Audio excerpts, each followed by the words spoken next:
Good afternoon, and welcome to the third session of the day. My name is Mike Spigler, and I am the Vice President of Patient Support and Education at AKF. Thank you for joining our session, ADPKD, Starting the Conversation and Finding Support. During the discussion, we will receive an overview of autosomal dominant polycystic kidney disease, more commonly known as ADPKD, as well as its diagnosis, treatment, and management. You also hear advice on speaking to family members about the genetic components of this disease and resources for support. Before I go any further, I would like to thank our sponsor, Otsuka America Pharmaceutical, Inc., for their generous support in making this program happen. And now, without further delay, I would like to take a few minutes to introduce our amazing panelists who will provide us with their expertise and insights. First, I am joined by Dr. Chris Rusconi. Chris is the research officer at the Polycystic Kidney Disease Foundation. In this role, he leads the foundation's research, education, and advocacy efforts. And in addition, he serves as the principal investigator of the foundation's ADPKD registry and a co-director of the PKD Outcomes Consortium. Dr. Rusconi brings over 20 years of private and public biotechnology executive experience to his current role, with a strong technical background and extensive global pharmaceutical development and regulatory experience. Next is Funke Ojuri. Funke is a civil engineer based in Los Angeles. She currently serves as the Chief of Design Branch with the U.S. Army Corps of Engineers, working on water resources projects. Outside of work, she is developing accessible resources for polycystic kidney disease patients. Recently, she published an article entitled Living with PKD in the Journal of Global Medicine. Funke had a double nephrectomy in April 2019, followed by kidney transplant in January 2020, and is enjoying her new lease on life. In her free time, she enjoys traveling abroad, running marathons, cooking, and spending time with loved ones. She is married and a mother of 2 adult children. And last, but certainly not least, is Tamara Y. Walker. Tamara is a mother of 2 adult sons and an advocate for kidney health. Tamara was uprooted from her home in Virginia to her family hometown in Georgia because of the effects of hereditary polycystic kidney disease and kidney failure. She serves as an education assistant at the New Beginning Kidney Foundation, a Georgia Transplant Foundation peer mentor, as well as an AKF ambassador and kidney health coach, as you saw in the video earlier if you missed it. Tamara also recently published her first book, which discusses her ADPKD and transplant journey. Today, Tamara will share her experiences with ADPKD, dialysis, kidney cancer, and as well as her successful journey in receiving a deceased donor kidney transplant. Thank you all for being here. So we hope that this session provides you with a broad understanding of ADPKD and the resources for support. We will answer your questions during the last 15 minutes of the session, so you're more than welcome to go ahead and get started. Type your questions and comments into the window next to or below the Facebook Live video or the chat box beside the Kidney Action Week website window, and we will try to answer as many as possible. So let's go ahead and get started. As I mentioned, ADPKD stands for autosomal dominant polycystic kidney disease. Chris, can you give the audience a brief overview of ADPKD? Yeah, absolutely. And thanks, Mike. And also want to thank everyone who's joining us today. And it's especially great to be on a panel with Funke and Tamara, who are the true experts here. And so, what I'd like to do here is just talk for a few minutes and provide background on the disease to really sort of set the table for Funke and Tamara to share their journey. So first, PKD is a genetic kidney disease. It's the most common inherited kidney disease. It accounts for about 2% of kidney failures in the U.S. And I think the sort of the most most common feature of ADPKD is that it's characterized by the growth of fluid-filled cysts in the kidneys, causes the kidneys to get very large. As those cysts grow, they damage and destroy the kidney tissue, and leading eventually, in many cases, to kidney failure. There are 2 types of PKD: autosomal dominant and autosomal recessive. I'll talk about in a few slides what autosomal dominant means, but I think the important thing to know here is it's the more common form of PKD. And then on this slide, this last bullet, I think, is really the most critical, and I think it'll come through when Tamara and Funke share their stories, and that is ADPKD is a chronic progressive disease. And during a large portion of the progressive disease, your kidneys may function normally, and we'll talk about this again in a little bit. And even though your kidneys may function normally, the disease is progressing. So it's really important to be educated and understand how ADPKD progresses, because what we do know is that patients have the best outcomes managing their PKD and maintaining their kidney health when they're able to advocate for themselves. So if we go to the next background slide, just a few more facts. So the first one here, I think, is relevant, is that each person experiences ADPKD differently. So in many people, they may not start experiencing symptoms of ADPKD until they're in 30 or 50 years of age. Those are people with disease. However, about 5% of people with ADPKDs do start experiencing symptoms in childhood, particularly high blood pressure. Because of that, if you have a family history of ADPKD, it's really important to have your kidney health checked regularly, to monitor it, and importantly, to see specialists who can help with the disease. And in order to see specialists, obviously, you need to be diagnosed. And so it's important also to consider being diagnosed if you have a family history. And there's a couple of different ways to do that. One is through image tests that can identify cysts in your kidneys, and the other is through genetics, where you can test to see if you carry the gene that causes, one of the genes that causes ADPKD. Now, while there's no way to prevent PKD, you may be able to keep your kidneys working longer by following a healthy lifestyle and seeking treatment. And I think we'll hear a lot about that from Tamara and Funke.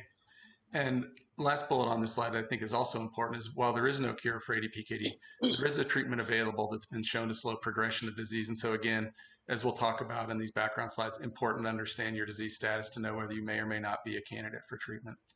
So if we could flip to the last, which is the last of these sort of bullet background slides.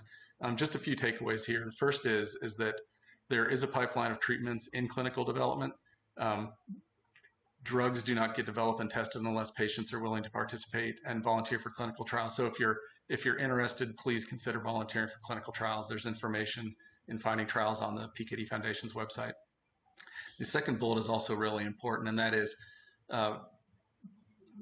patients with ADPKD are candidates for preemptive transplant. But to make that possible, there's a couple things that you need to do ahead of reaching kidney failure. And one is to be advocating for yourself and be under the management of a nephrologist, and be, again, a voice for yourself in obtaining access to a preemptive transplant. And then the last bullet, and I'll talk about this a little bit more in the next few slides, is that if you have PKD, ADPKD, it's important to have conversations with your family members. And there's really two reasons. One is awareness within the family, but the other one is that your family history of disease can further inform your risks of certain complications from ADPKD. And I'll talk about why that's important again in a few slides. So now what we'd like to do, if we move to the next slide, is start talking about what autosomal dominant means. And so there's two words here. Autosomal just means that it's an inherited genetic feature. And then dominant means that it only takes one copy of an affected gene in order for the disease to be present. And so if we look at the cartoon here, the person in fuchsia is affected with ADPKD and carries a gene that causes ADPKD. The person in gray doesn't, but you can see that if they have children, that because it only takes one copy of the gene to cause the disease, there's a 50% chance that any child from a parent with ADPKD may have ADPKD. It's also important to know that while the majority of cases of ADPKD are inherited from a parent, there's a small percentage of cases that occur spontaneously. And so again, if you find yourselves with, it is possible to have ADPKD and not have inherited from a parent. And then the last bullet here, I think, is also important to know, is that ADPKD can affect men and women equally. It affects people of all races and ethnicities equally. So if we flip to the next slide, I want to talk a little bit more about why it's so important to understand where your progression is and where you are in the progression of your disease. And so let's start looking at the cartoon on the right. The axis that goes up and down, the vertical axis, is about your kidney function, and this is characterized by GFR. And then the horizontal axis is age. And you can see over time what we're showing in this cartoon is more cysts growing in the kidney and growing more, and the kidney's getting larger and larger. And then you see two lines here. One line, that dotted purple line, is depicting how much functional kidney tissue you may have as your kidneys get larger. You can see as your kidneys get really big, the amount of functional kidney tissue starts to decline, and that's indicative of starting to head towards kidney failure. Importantly, if you see that sort of bluish teal line, that's a line that's measuring, that the doctor might use, a test the doctor might use to measure how well your kidneys are functioning. And you see there's a pretty big gap between that purple line and that blue line. And what that means is that in patients with ADPKD, as the disease progresses and as the kidneys become further damaged, the tests that your doctor normally will use to measure kidney function in patients with other chronic kidney diseases aren't really telling the whole story of where you're at in your disease. And because of that, it's really important to gain access and have the volume of your kidneys measured, because the one thing that we can do is, if we know the volume of your kidneys at your age, that provides a way to assess what stage of ADPKD you're at and what your risk of progression is. And understanding that obviously is really important for helping drive the management of your disease. It's help you provide advocacy for your own care. And also it's one of the criteria that would be used to evaluate whether or not you can have access to therapy. So I think, again, the important takeaway of this slide is it's really important to know the size of your kidney, and there are tests that are able to do that and ways to calculate, if we know your kidney size, what your risk of disease progression is. If we flip to the next slide, I want to talk a little bit about how the disease affects the patient outside the kidney. So it's clearly a kidney disease, but importantly, ADPKD is a systemic disease, and there's really 3 ways the disease prevents outside the kidney that I want to mention on this slide. The first is liver cysts. And so liver cyst disease, and in some cases polycystic liver disease, is fairly common in patients with ADPKD. In the registry, the PKD Foundation runs about 70% of patients report having liver cysts or polycystic liver disease, and that can have a big impact on your quality of life. And then the other 2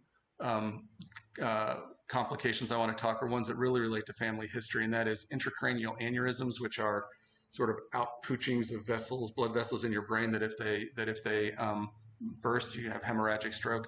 And then cardiovascular issues with your heart valves that can lead to growth and fluid retention and damage to your heart. And the reasons I highlight those is that while every patient with ADPKD has an increased risk of intracranial aneurysms and cardiovascular aspects of the disease, if you have a history of a family member having those complications, you're much more likely to have those complications of the disease. And so again, it's really important to understand your family history, because if you have that family history, you might have different recommendations for screening, which might allow for early intervention and treatment of those complications, knowing that the most common causes of early death from ADPKD are not related to the kidney, but are related to aneurysms and cardiovascular factors. And then just finally, if we move to this last slide, so the slide's kind of complicated, but let me talk you through it. One of the things that the foundation is doing is working to launch a Centers of Excellence and Partner Clinic network at the end of this year. And I bring up this slide because I think it highlights, we just talked about on the last slide, that ADPKD is a systemic disease.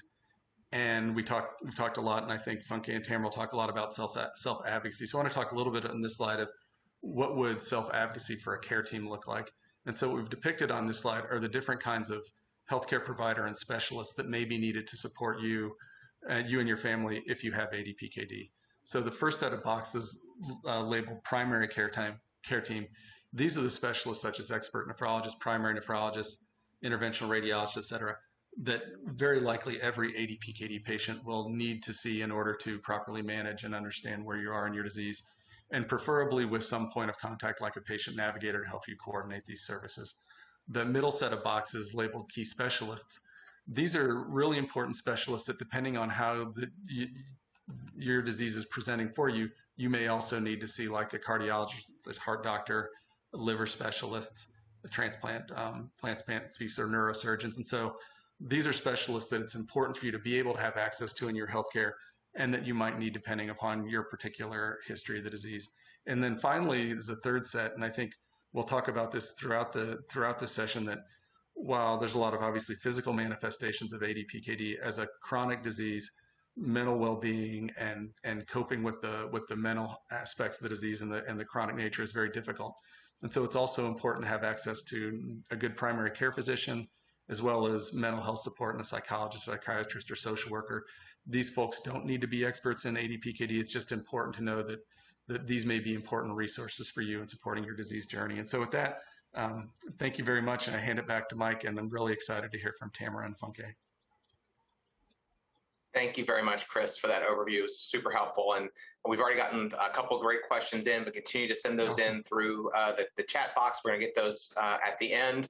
But next, Funke, I'm going to turn to you. We're so glad to have you here, and I'd love for you to kind of share your story and your journey with ADPKD. Thank you, Mike. I am happy to share my journey. the real word is, it is a journey, right? It's a journey. We're in it for the long haul. So here's what happened. To allow this to follow my journey along, I have illustrated here on my slide sort of what all the things that kind of happened to me along the way.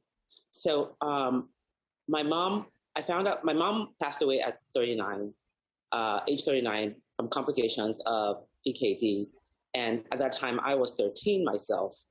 And I found out much later that she had PKD. I knew she had kidney disease, and that was what attributed caused her death. But I didn't realize at the time that it was a PKD. When I did find out, I was in my mid-20s, and I did do an ultrasound, and I found out that I did have multiple cysts indicative of PKD. And so I also did some quick research at that point, realizing that there really wasn't any cure. So fast forward from the time my mom passed away, for the next 2 decades thereafter, I lost 3 other uncles to PKD, and 2 of my mom's siblings were lucky and didn't have PKD. I have since found out that my 2 children on ultrasound have cysts as well. So far, they're doing well. So here's what I did going forward.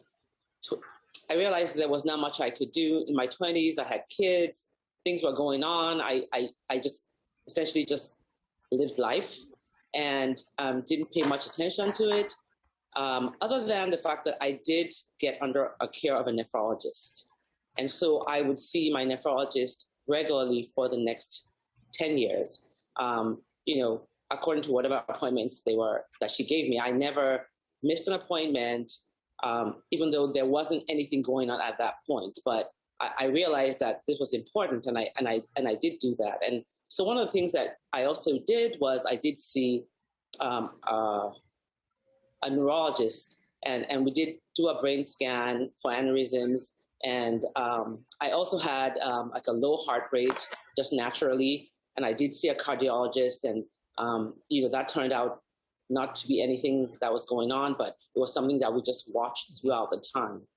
So as I approached my 30s, at one of my regular visits with my nephrologist, my blood pressure was high. And so we watched that, and well, it turned out I now had high blood pressure. So that was another thing we needed to monitor. And so I started taking medication for high blood pressure. And other than that, just regular visits.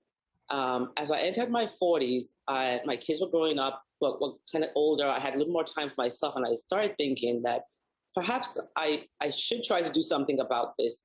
And there still was no cure, but I figured a healthy lifestyle might be my best weapon against this disease that was invisible, right? Essentially, but I knew was lurking. So I started exercising, and throughout my 40s, thereabouts, I ran 5 marathons. I was spinning. My mantra was just move until you can no longer move. That's literally the only defense you really have against this disease is, trying to be as healthy as you can. So that's what I did do. As I entered my 50s, though,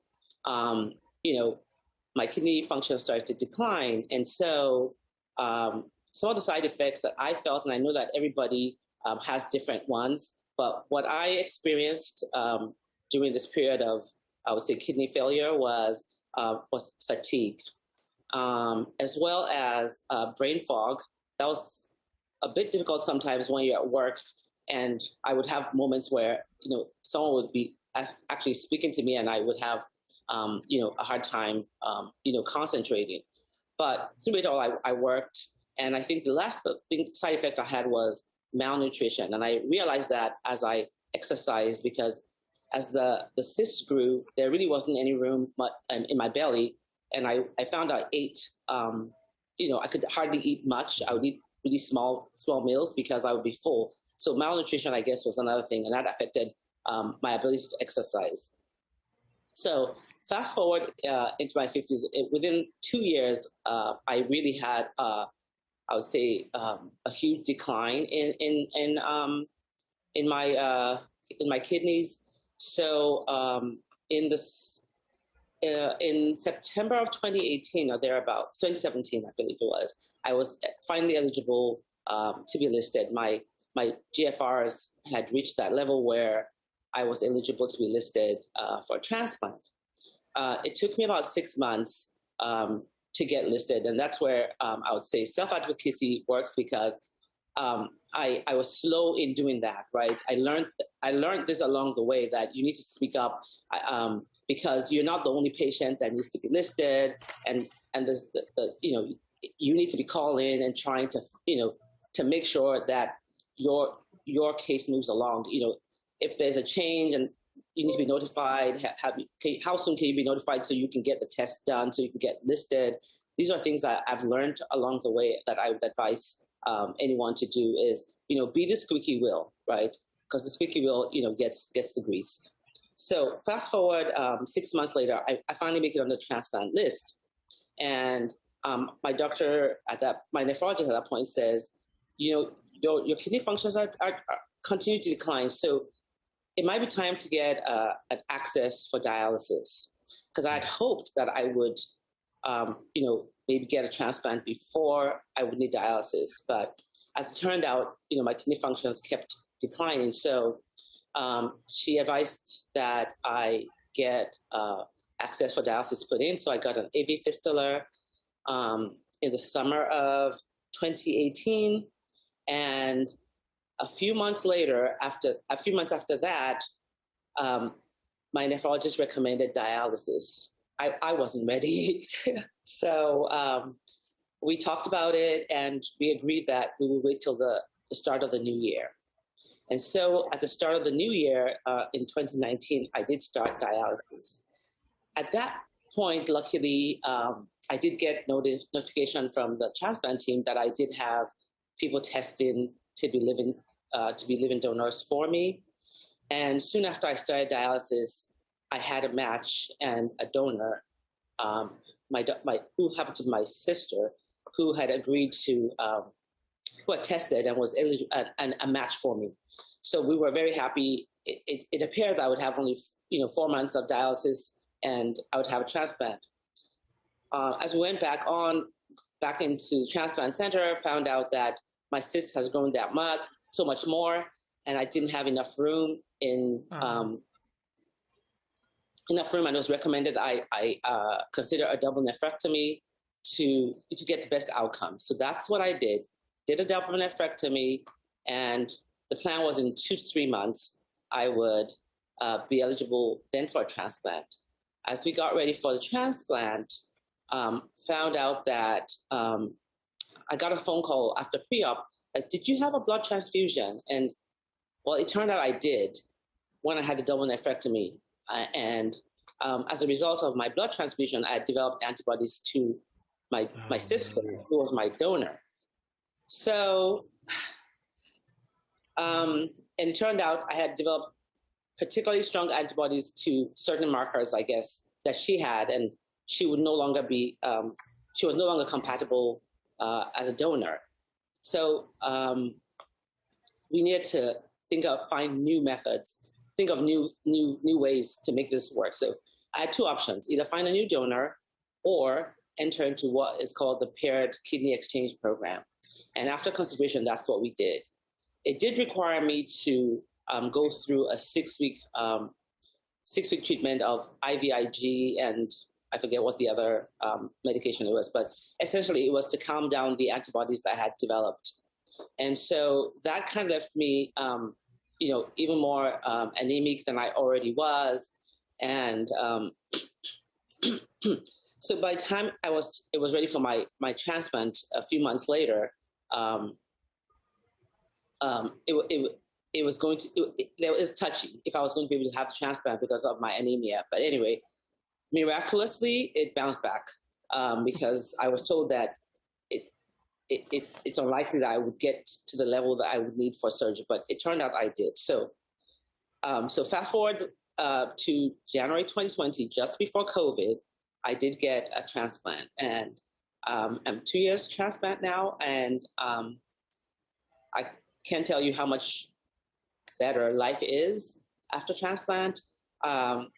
You know, freedom from dialysis, just overall well-being, back to exercising, you know, everything is so much better. So, you know, so that's essentially been my journey. So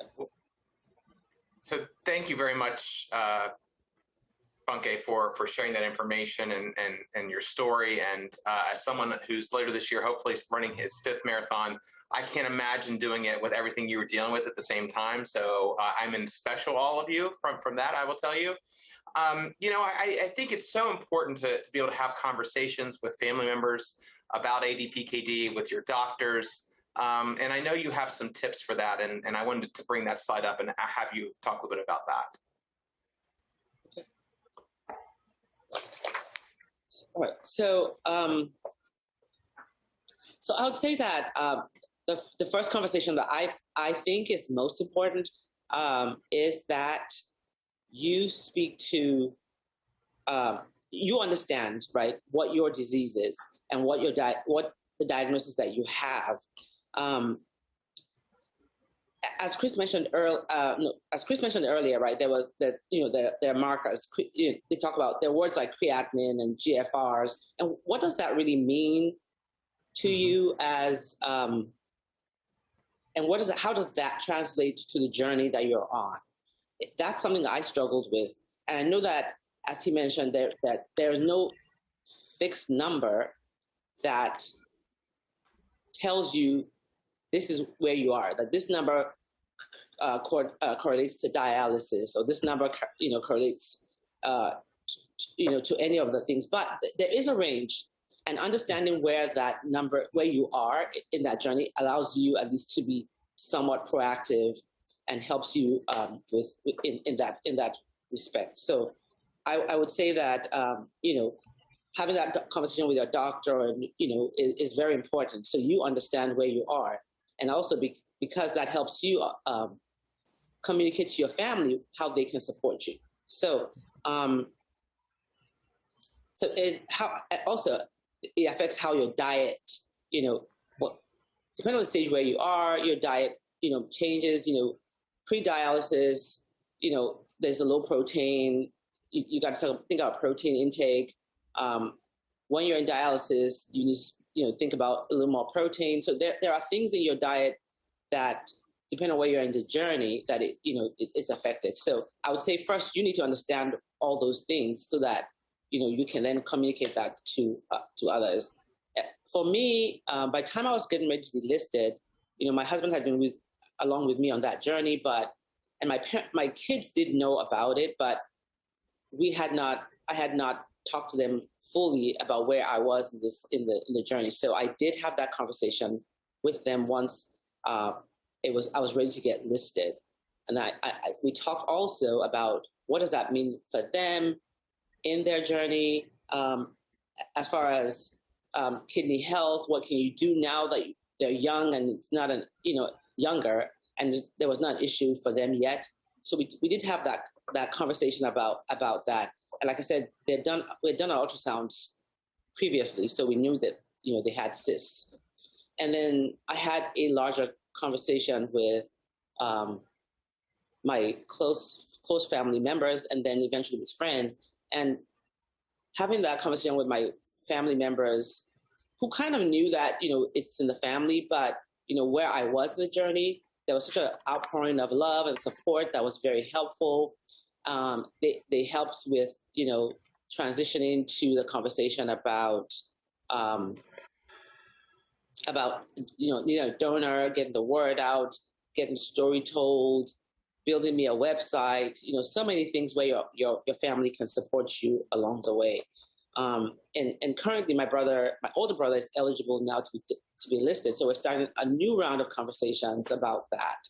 So, and then, you know, he has children and we don't know what that means as well. So so many conversations that you need to have. And as a patient, it's uncomfortable for you maybe to ask someone about like, I do need a kidney, but your family and friends can help you with that conversation. And I think lastly is just that, you need to be your own advocate. It's something that you will learn along the way. We're here for the long run, and you need to be able to speak up and ask those questions. Don't be too polite.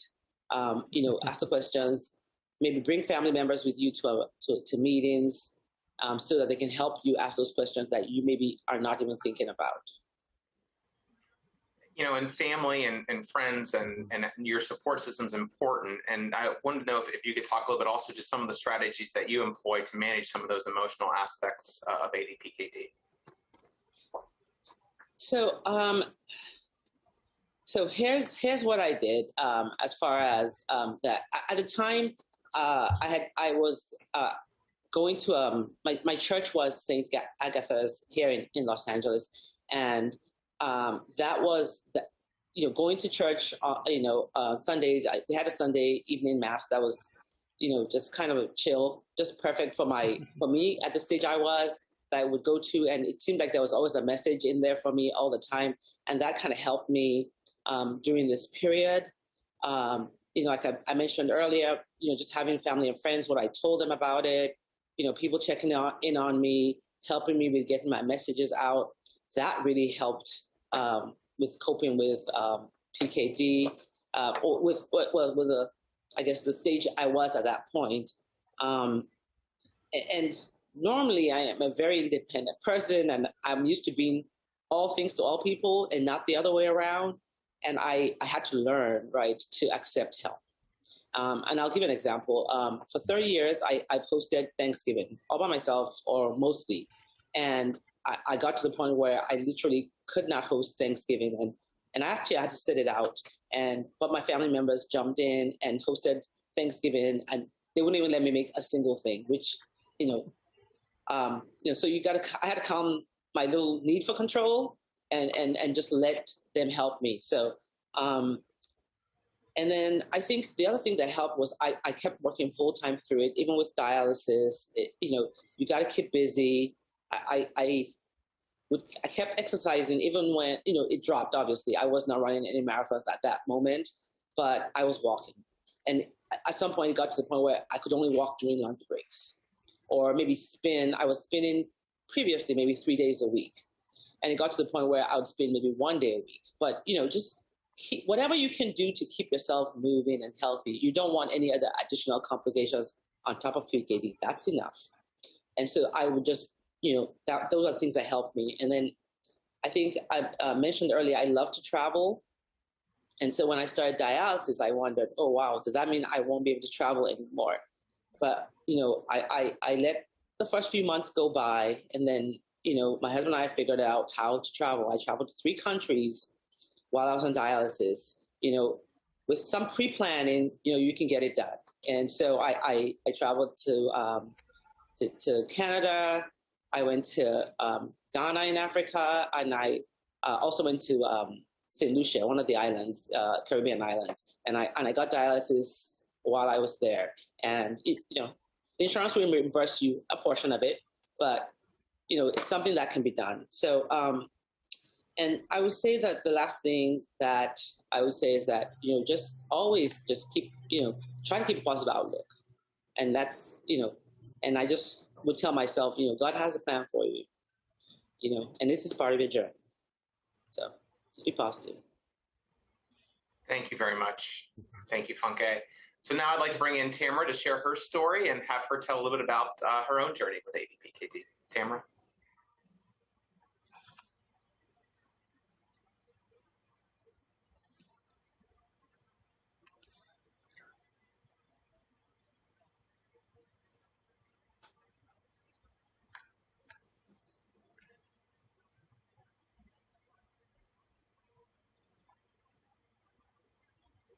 I think we may be having some audio issues with Tamara.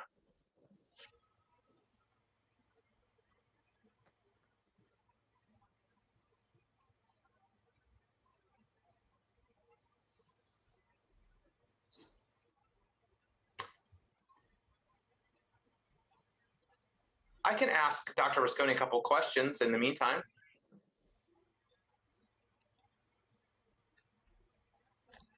So we're working on the audio with Tamara. We'll get that fixed. But Chris, we had a question come in just regarding kind of the early stages of PKD. And, you know, someone that just found out that they have 2 polycystic kidneys, but their GFR is 100. So, like, you know, what does the prognosis look like for them? Do they have PKD even though their GFR is so high? Sure, I'd say, yeah, that's an excellent question. So I say the first thing is that if the physician has diagnosed them as having ADPKD based upon the cysts in their kidneys, then they have ADPKD. And I think the most important thing in terms of understanding where they are staged in their disease is it'd be important for them to understand what type of imaging test was used to determine they had cysts. Was it an ultrasound, which can tell you number of cysts, or was it a different imaging test like an MRI or a CAT scan? And the reason I bring those up is that the way at that stage of disease where you know that you have ADPKD, but your kidney function is normal, it's really important to get your total kidney volume determined. And that's really what it sounds like. It's the volume of your kidneys, because from the volume of your kidneys at a given age, you can be classified by your Mayo imaging class of disease, 1A being very little risk of rapid progression, 1E being high risk of rapid progression. And knowing whether you're class 1A, B, C, D, or E will then help you understand your likelihood of disease progression, like how quickly your disease might progress, and will also help understand whether you're a candidate for treatments, which again, even with normal kidney function, it's important to understand that the disease can be progressing. So I think the most important thing would be to be able, if possible, to get that total kidney volume measured. Okay. And along those same lines, as far as, you know, kidney volume and what your GFR is, at what point should someone be referred to a nephrologist, and is a urologist ever an important part of the care team for ADPKD? Absolutely. For the first answer, I think Funke's story is really illustrative. As soon as you can get a referral to a nephrologist, and preferably a nephrologist with ADPKD experience, the better. Again, because it's a chronic progressing disease, and having a nephrologist who understands ADPKD is really important to help manage the disease properly. And a urologist is a critical part of a care team. Many patients experience kidney stones and other such symptoms, and so a urologist is considered a really important part of the primary care team for a patient with ADPKD. So absolutely. One more question. Is it common to have hypothyroidism with PKD? I mean, you talked about some of the other complications and things that happen. Is hypothyroidism an issue that you see? It's not common, but it does. It's not common, but it does occur. And so I didn't go through the list of many other things, such as including hyperthyroidism, including hernias, diverticulitis, and other gastrointestinal issues. So I would say hyperthyroidism not common, but does occur. Funke, maybe a question for you. You know, were you happy with your care team? I mean, you know, what would you advise someone if they're seeing a kidney doctor or even their primary care doctor, and they're feeling like they're not getting the right answers, they're not getting offers for treatment? What tips do you have for other patients who are dealing with ADPKD about finding the right kind of a doctor? So I consider myself very lucky that I did have the best team possible. Like I mentioned, I had my nephrologist since I was in my 20s. So I never felt a need to have a change because, you know, she was well aware from the beginning that I had PKD. And she would always talk about, even when we talked about medications for blood pressure, she would say, you know, oh, because of this condition that you have, this limits you to this. And I don't know the medical terms, and I don't want to even try to tell you exactly what, but she would always consider the fact that I had PKD with advice. Like, you know, she recommended, for example, maybe to stay away from soy products, and then, you know, whatever high blood pressure medications, because I also had a low heart rate. You know, she considered all these things. So if you find that your nephrologist, you know, is not,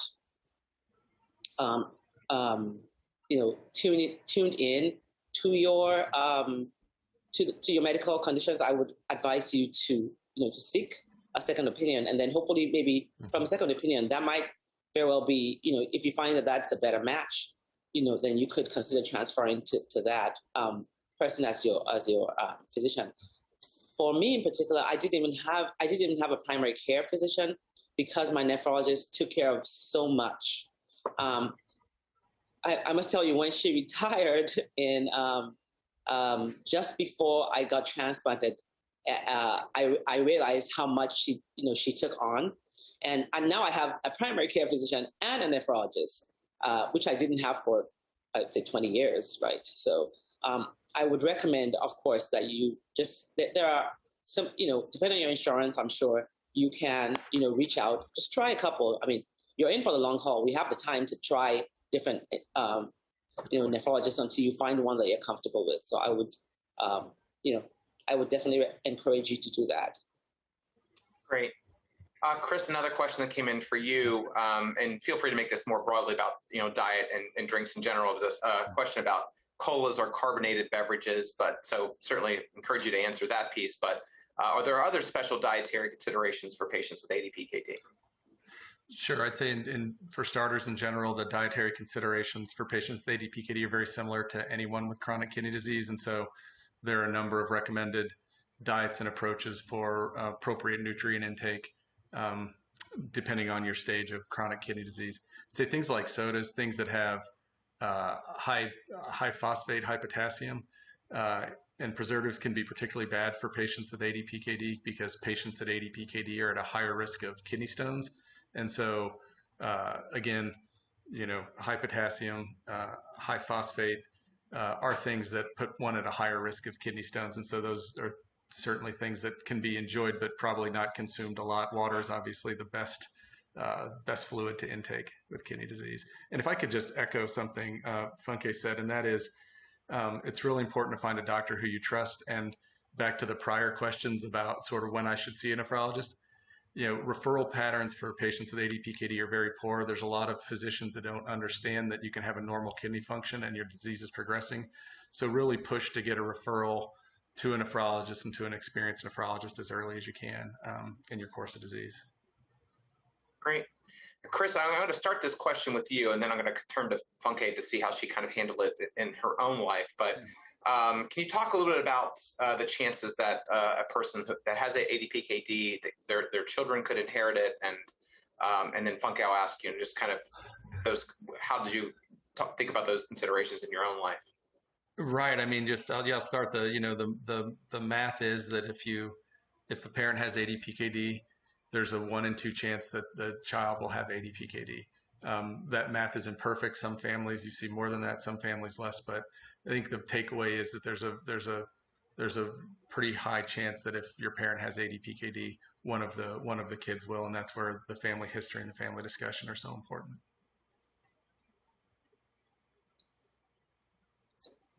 So so as I mentioned earlier, in my mother's family, 4 siblings out of 6 had ADPKD, and I never met my grandfather, so I imagine it came from him because he was gone before I was grown. And then in my family, my mother had 3 children, and 2 of us have ADPKD, and then I have 2 children, and both of them have cysts. And my brother, who does have ADPKD, has two children, and we are at the point where it's probably time for them also, to take some preliminary tests, probably an ultrasound, something simple. And I guess one of the things I would like to mention about testing, I guess, is testing and knowing it is good, but then there's also some ramifications for insurance eligibility that you also need to kind of be aware of and consider. So, it's better to know. And that is that way you can start the process, especially when you're younger. College years and all that, it might be nice to know. So maybe you might want to consider, living a healthier lifestyle when you're younger. So thank you so much. And I think Tamara is back. So Tamara, I'm going to turn it back to you to tell us about your ADPKD journey. Mm-hmm. Thank you, Mike. Mm-hmm. So I'm Tamara Walker, and of course I have ADPKD. At 25, I was just afraid, just petrified, just not knowing where the source of the abdominal pain was coming from. I had just gotten married, and I had my second son, and I noticed the sensation, something like flank pain. And so I was going in for a follow-up for my doctor's OBGYN. And so I went into the OBGYN for an appointment, and that's where he gave me a thorough exam. And at this exam is where he noticed something. I just noticed the confused look on his face. He was just confused, just as I was. He didn't know what this was. So he said, you know, what I can do is send you out for a scan. So he sent me out for a CT scan at the local hospital. And so that's what happened. Next slide, please. Yeah, so on the next day, you know, he called, he says, I've got good news and bad news, you know, just tell me what you want. I said, give me the good news first. And he said, that is not cancerous. All right. So I said, good. But he says it is PKD. He could not do anything about it. He said, but what I could do is send you over to a nephrologist, a specialist. I went to the nephrologist there, and of course, you know, he told me there was no cure for this. Of course, you know, like I said, I've heard of this PKD before. It's hereditary. The family or the generation before me, they were suffering with PKD, but never did I think that it would happen to me. I just thought, you know, I was just invincible. You know, I was younger then, and if I can use some colloquialism, I just thought, you know, I was just living my best life, how the children say now. All right, so I just didn't think, you know, to ask anybody or even question, you know, is this thing going to happen to me? But it did. And my kidney function eventually declined. All right, but what he could do, that nephrologist there, he just said that I can give you blood pressure medications and I can continue to monitor your function as far as your kidney function. So I was fine with that. I tried to continue, you know, living my life. Next slide, please. So I went, I'm going to just tell you a little bit about me earlier in life. So I developed high blood pressure at 12 years old. I was prescribed blood pressure medication, and this blood pressure medication made me go to the bathroom, urinate. So you can imagine a child going to the bathroom, getting up in class, and so that was not very comfortable for me. So I didn't like it. And so I didn't take this medication. And my parents didn't make me take it. It's like whatever, you know, you were okay with. And so back then, you know, we didn't have the education and we didn't know all about PKD. We didn't know about the importance of controlling your blood pressure. So it wasn't an issue. And so over time, I developed this PKD belly, the bulging abdomen, as a lot of people know about, is very noticeable.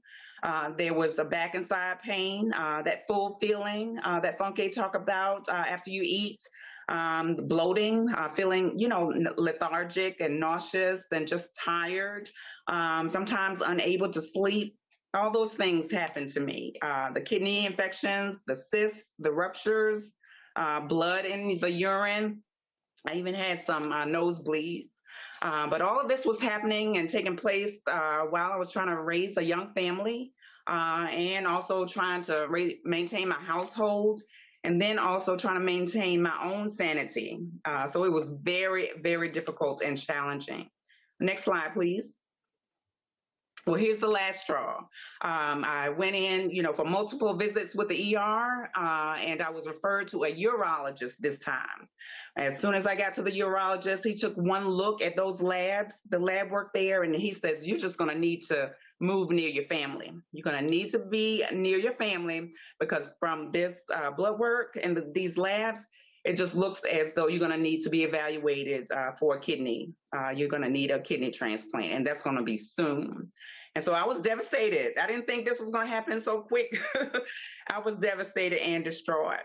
But when I gained my composure, I went ahead and followed his advice. I did exactly what he said, what he ordered me to do. So I moved. I moved 300 miles away, 3 states away, just so I can be near my supportive family. And I'm so glad that I did so. I was asked to search for a living kidney donor, but to no avail. The nephrologist there, he prepared me for a fistula. Next slide. Yeah, so just as Funky talked about, I got this fistula from the vascular surgeon. I had surgery. They connect the vein and the artery there, so you can be hooked up or have an access site to the dialysis machine. So I went to in-center dialysis 3 times a week. And as soon as I was approved for this Medicare, because I did not have insurance at the time, from me having to relocate. And so there were lapses in insurance. And with that lapse, I'm going to share with you, with the lapse in insurance, I had to rely on just help and assistance. And with getting that charity assistance, I did not have the proper medication that I needed. I was getting blood pressure medication. I was not able to see the proper specialist. So there was a doctor at the clinic, but no nephrologist, and especially a nephrologist that knows about PKD. So I may not have been getting the proper treatment. So I'm going back again to getting dialysis. I received Medicare, and as soon as I received Medicare from having end-stage renal disease, I went ahead and informed them, hey, I want to have a life-saving kidney transplant. And I was evaluated, or they sent in the paperwork for that, because I didn't want this to be my life. All right, I knew I wanted to continue to live. I didn't want to, I was a young parent. I had 2 young sons. I didn't want to be on dialysis forever. And so, yeah, I opened up my mouth and I asked, you know, what else can be done? And I knew what could be done because of the generation before me. And so, yeah, so I went ahead and I was approved for the evaluation. Next slide. So, of course, I continued. I got educated more about being on dialysis, limiting the fluids, and also the kidney-friendly diet, you know, what to eat and what not to eat. And so I was approved. I was approved for the wait list and this fundraising I had to do in order to get the kidney. Again, like I said, I only had Medicare. I didn't have any other insurance, so I had to do whatever it took in order to get me transplanted. And so, yeah, I followed through with that. Next slide. So here, you know, the story doesn't end here. To me, it gets better. All right, so I simply had to open up my mouth and share with my family, my friends, and my community about what was going on with me. Hey, I have PKD. I'm going into kidney failure. I'm going to need a kidney transplant, and I need you guys' help. And that's where I share. So we went ahead. My family had gospel concerts. We had yard sales. I reached out even to the radio station here in my local community to share my journey and my story and what I was asking for. And I also sent letters out to my family. You know, hey, I've got PKD. I need your help. I need your support and encouragement, and also financially, I'm doing fundraising. So that's a way that we can reach out as well. There was a snowball effect of health issues that continued. Next slide. So not too long after that, I was diagnosed with kidney cancer.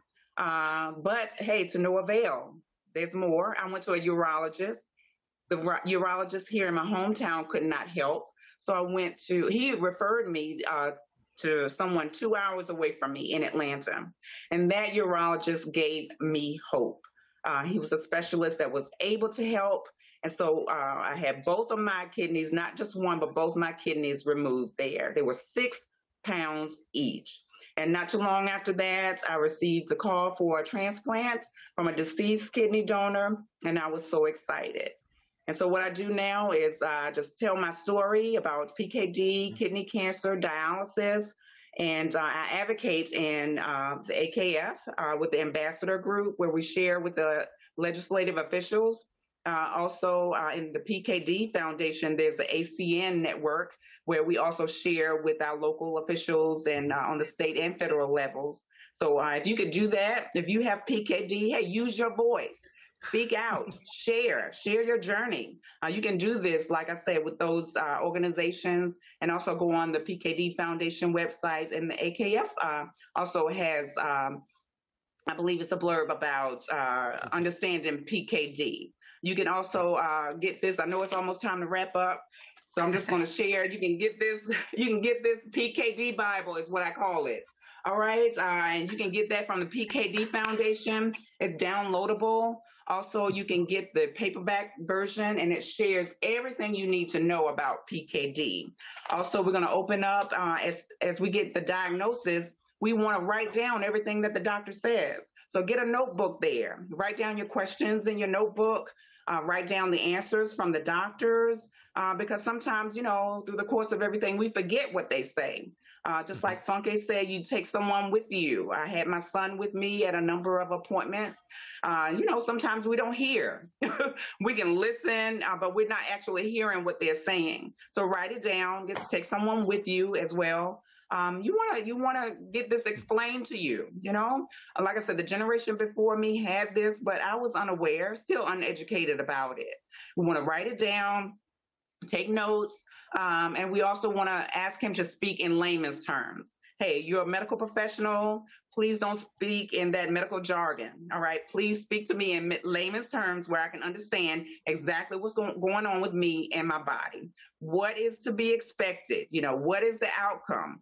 What are some things that I can do? What are the foods I need to eat? As far as drinking, what are the things that I can drink? I can't drink. I can and cannot drink. We want to meet this thing head on. And we have to do that, and we can do that by advocating for ourselves, opening up our mouths, all right, and kindly speaking out or asking questions. Tamara, such good points, and you can feel your energy and passion for this coming through and being an advocate and ambassador, and we really, really appreciate it. Chris, I have one last question for you, just thinking about hope and moving forward. And then I'm going to ask each of you just kind of give one last final takeaway before we wrap. But what do treatment options look like right now for ADPKD? Are there trials ongoing, and where can patients find more information about those?